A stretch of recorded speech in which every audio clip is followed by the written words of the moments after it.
Hello. আপনি কে বলছেন? ওমা, ফোন তো আপনি করলেন। এই মোবাইলটা আমার, আপনি কিভাবে পেলেন? পাইনি, মাটিতে পড়েছিল, জাস্ট উঠিয়ে সম্মান দিলাম। আপনি এই ফোনটার মালিক এটা আমি কিভাবে বুঝবো? মোবাইলটা যে আমার সেই প্রমাণ দিয়ে নিব। আর মোবাইলের ওয়ালপেপারে তো আমার ছবি আছে। ফোনটা নিয়ে আমাকে উদ্ধার করুন। ধরুন, একটা জড় বস্তুর জন্য এভাবে ফিরে আসলেন। এটা যে আমার ফোন কিনা নিশ্চিত হবেন না? কোনটা যে আমার আর কোনটা যে আমার না সেটা বুঝতে বুঝতেই তো জীবন পার হয়ে যায়। আপনি আসলে ভীষণ ভালো একজন মানুষ। আমি কি আপনার সাথে এক কাপ চা খেতে পারি? ভাইয়া শোনান, আপনি কিন্তু মোটেও ওর পক্ষ নিয়ে আমার সাথে একটা কথাও বলবেন না। যে বয়ফ্রেন্ড তার গার্লফ্রেন্ডের বার্থডেতে উইশ না করে রাত্রেবেলা ঘুমায় যায়, ওর সাথে আমার কোনো কথা নেই। আমি ওর সাথে কোনো কথাই বলবো। তোর এই কাজটা করা একদম ঠিক হয় না। তোর জায়গায় আমি থাকলে সারা রাত জেগেই থাকতো। এই জন্যই না তোর কোনো গার্লফ্রেন্ড নাই, দেখছোস? এগুলো ঠুনকো অভিযোগ, যা ওকে গিয়ে মানা। লাবণ্য শোনো।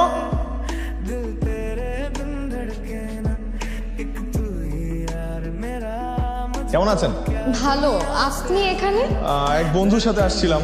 ও হচ্ছে গার্লফ্রেন্ড সামলাতে আসছে। পোলাপাইনের যে সাহস, নিজেকে সামলাতে পারে না কিন্তু গার্লফ্রেন্ড সামলানোর মতো দুঃসাহস দেখাতে কার্পণ্য করে না। আপনি তো মনে হয় এসব খুব ভালো সামলাতে পারেন। আমি এই দুঃসাহস দেখানোর সুযোগ পাইনি বা করিনি দেখি আমি আজকে সিঙ্গেল। আচ্ছা, আপনাকে দেখলে বা আপনার ব্যবহারে তো একবারও মনে হয়নি। Very bad. কাউকে দেখে এরকম জাজ করা উচিত না কিন্তু। আসছি তাহলে। হ্যাঁ হ্যাঁ, ঠিক আছে, থ্যাংক ইউ। শুনুন, জি। আপনি তো মনে হয় আমার কাছে একটা ট্রিট পান। চলুন আজকে আপনাকে তেহারি ট্রিটটা দিয়েই ফেলি।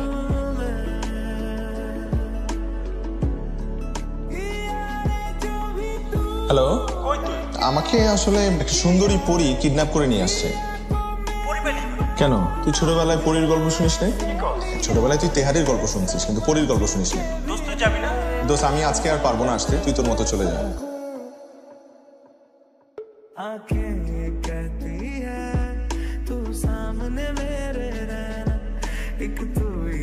সময় বয়ে যেতে থাকলো, আমাদের কথা বলাটা বেড়ে গেল দিনকে দিন। মন ভালো বা খারাপ হলেই আমাকে জানাতে নিলেন, আমিও জানাতাম। তবে বুঝতে পারছিলাম একে অপরের প্রতি টানটা বেড়ে চলেছে, শুধু মুখের ভাষায় প্রকাশ করা হচ্ছে না। মোবাইলে ছোট ছোট লেখা পাঠাতাম, যা পড়ে নিলাম বেশ প্রশংসা করত। নিহিত স্বপ্নের এক টুকরো জোছনা, কবু কি কারো অন্ধকারময় পথটার পরিসমাপ্তি টেনেছিল? কখনো কি জেনেছিল ছুটে যাওয়া মেঘগুলো হারিয়ে যেতে চায়, শুধু পূর্ণতা পাবে বলে? আয়ান, আরে বসুন না। জন্মদিনের অনেক অনেক শুভেচ্ছা। অনেক অনেক ভালো থাকেন, সুস্থ থাকেন, এই দোয়া করি। ধন্যবাদ। আপনাকে কেমন যেন লাগছে। না না, আমি ঠিক আছি, তেমন কিছু হয় নাই। আপনার তো গায়ে জ্বর, এত জ্বর নিয়ে বের হয়েছেন কেন আপনি? এই দিনটা তো প্রতিদিন আসবে না, আর আমি শুনেছি যে পছন্দের মানুষের কাছাকাছি থাকলে নাকি জ্বরও পালিয়ে যায়। এসব অদ্ভুত কথা যে কিভাবে মাথায় আসে আপনার। উইশ তো করেছিনি, এবার চলুন। তার আগে এই কেকটা তো কাটুন, অধমের একটা মাত্র ইচ্ছে তো অ্যাটলিস্ট পূরণ করুন।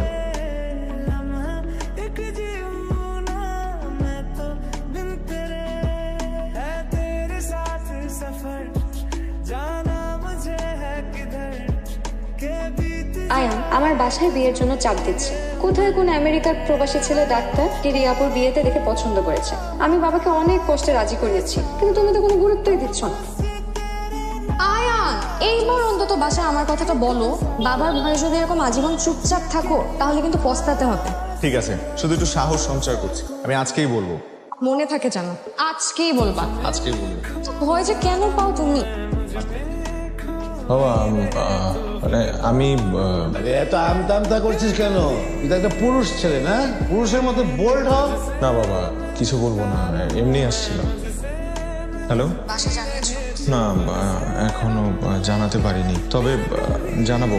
তুমি কি চাও? আমি সেই ডাক্তারকে বিয়ে করে আমেরিকা চলে যাই? চাইলে বলতে পারো। না, আমি এটা কেন চাইবো? আমি তোমাকে প্রচন্ড ভালোবাসি।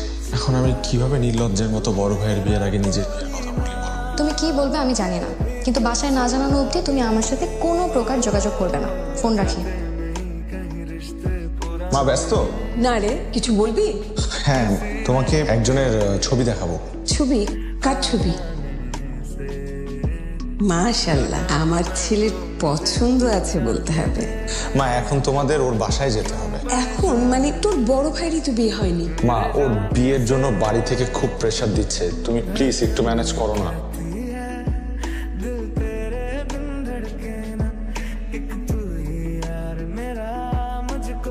আপনি কি? এ তো আমাদের মেয়ে নীলা। না না, আপনাদের কোথাও ভুল হচ্ছে। ও নীলা না। দেখুন, আমি আপনাকে বিয়ে করতে পারবো না, সরি। তোর মেয়ে মানে? এই বস এখানে। শোন, তোর ভাই জিয়ান ও এই মেয়েকে পছন্দ করে। আসলে আপনারা কিছু মনে করবেন না, আমার ছোট ছেলে আয়ান ও একটা মেয়েকে পছন্দ করে যার নাম নীলা। আমরা যে এখানে আসবো জিয়ানের বউ দেখতে, এ ব্যাপারে কিন্তু ও কিছুই জানতো না। ও আসলে হয়তো ভেবেছে যে আমরা ওর নীলাকেই দেখতে এসেছি।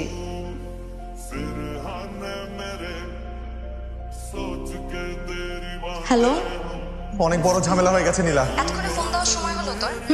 এদিকে যে আমি সবাইকে অপেক্ষায় রেখেছি, এতবার তোকে ফোন দিলাম তুই ফোন রিসিভ করিস নাই, আমার বাবা তোকে এতবার কল দিল তুই ফোন রিসিভ করিস নাই।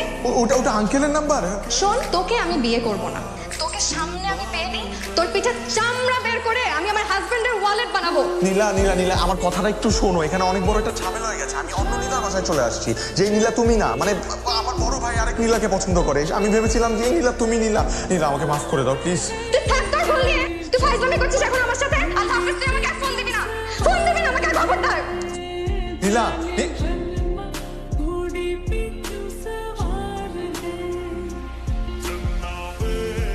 এত বড় ঘুমটা দিয়ে রাখলে তোমার এই সুন্দর মুখটা আমরা দেখবো কিভাবে? ঘুমটাটা একটু তোলো।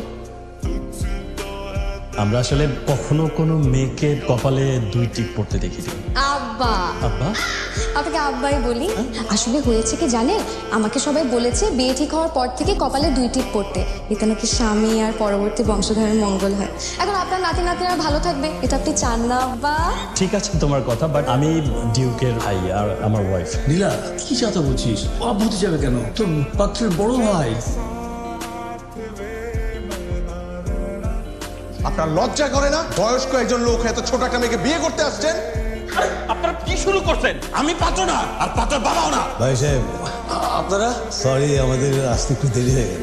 আপনাদের দেরি থেকে তো সবকিছু গুবলেট হয়ে গেছে। সরি বাবা। ইটস ওকে আঙ্কেল, কোনো সমস্যা নেই। এই চল।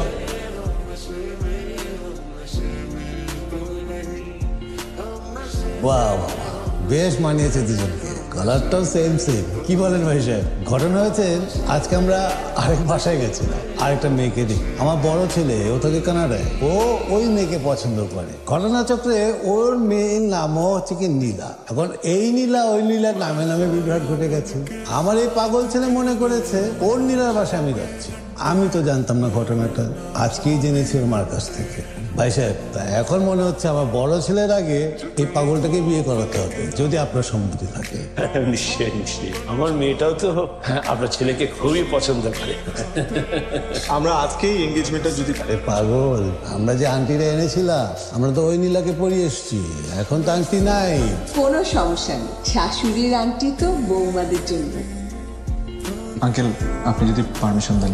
হ্যাঁ, অনুমতি আছে। এটা তুই আজ আমাকে যে মাস্তানা বোধ করলি, তোর খবর আছে। একবার বিয়েটা হোক, পালানোর জায়গা পাবি। বাসর রাতে আমার হাত থেকে কেউ তোকে বাঁচাতে পারবে না।